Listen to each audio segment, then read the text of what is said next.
I had a listener to Firearms Friday, an avid fan, who wanted to know, since he's older than sand, his words, not mine, he's 85, some suggestions for the seniors.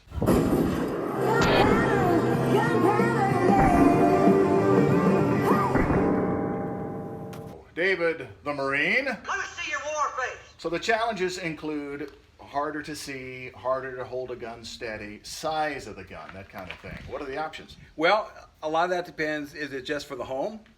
I think that's what he was talking about. For him, but I have people ask me as well in the classes, and are they going to carry it, in the home? So that may guide your choices, but there are some that kind of bridge the gap for both of those uses. And they are.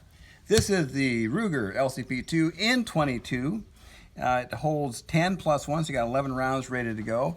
This is called the light rack. It's easy to pull the slide back, something to consider when you start looking at reduced hand strength. And you got 11 shots ready to go. So this will be easy to carry. Yeah, there's some defense loads available for this, believe it or not. It does not kick very much.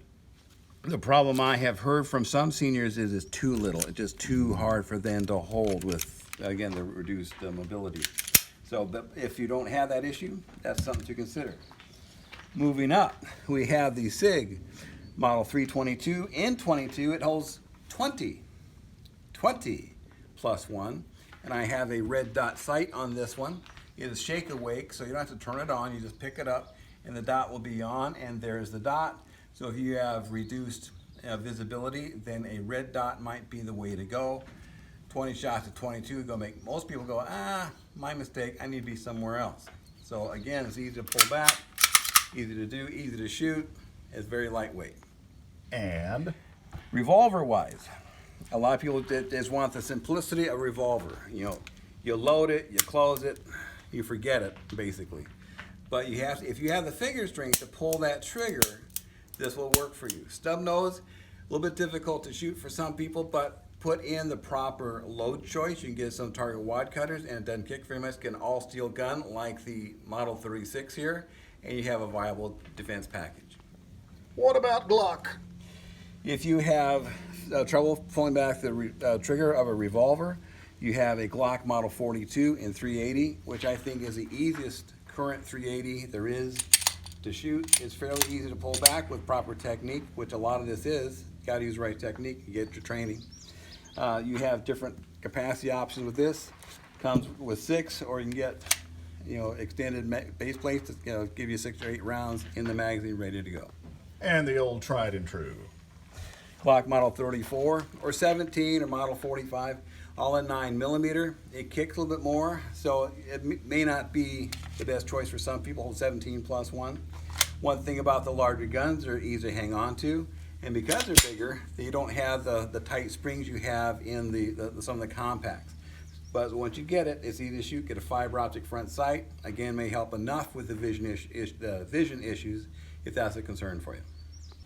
Now this is strictly for home defense, but again, you get a 22. This one's a Ruger 1022 compact with a red dot sight, so again, the vision issues are addressed. It comes with a 10-round magazine, but you can get a factory 25-round magazine, and suddenly you have a viable home defense gun. Ruger LCP2 in 22. We're going to do 5 rounds in 3 seconds for about 3 yards or so.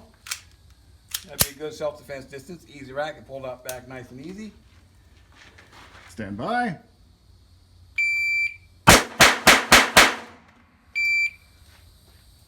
.02. SIG 322 M22 with a red dot sight that it's on.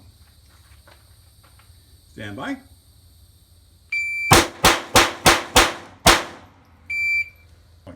Simplicity of a revolver cannot be overlooked. And again, you can put in light loads like these are, easy to control.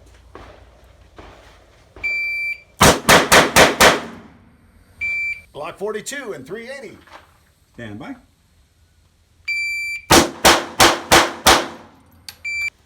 Glock Model 34, could be the 17, full size 9mm.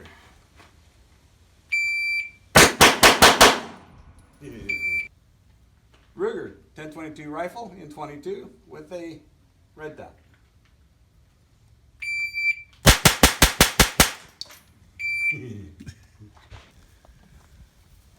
All in the 10 ring. All in there. These are all the handgun. And these are 1, 2, 3, 4, 5, 6, 7 shots in 181 with the rifle. I went for the head, you know, kind of the nose, because you can with the rifle. It's easier to shoot. Some guns are easier to shoot than others, and those are factors that factor in. Those are things to consider, because what may matters to one person may not to the next. But there are some viable choices out there, and you go out there and see what's going to work best for you. Yeah, the things to factor are, okay, how steady is your hand? How good is your eyesight? How strong are your hands to rack slides and load things? And a lot of that comes down to technique. If you don't know the technique, then you need to get instructions so you know exactly how to do it. Because sometimes people make it harder than it needs to be because they're using the wrong technique and they think they can't shoot this gun or that gun because they don't know how. Some of these guns, like the Glock 34, was easy to shoot. And none of these guns were hard to shoot. No. But again, some factors may weigh more heavily, you know, for you or against you, depending what your current physical situation is. No matter what gun it is. Guns for everybody.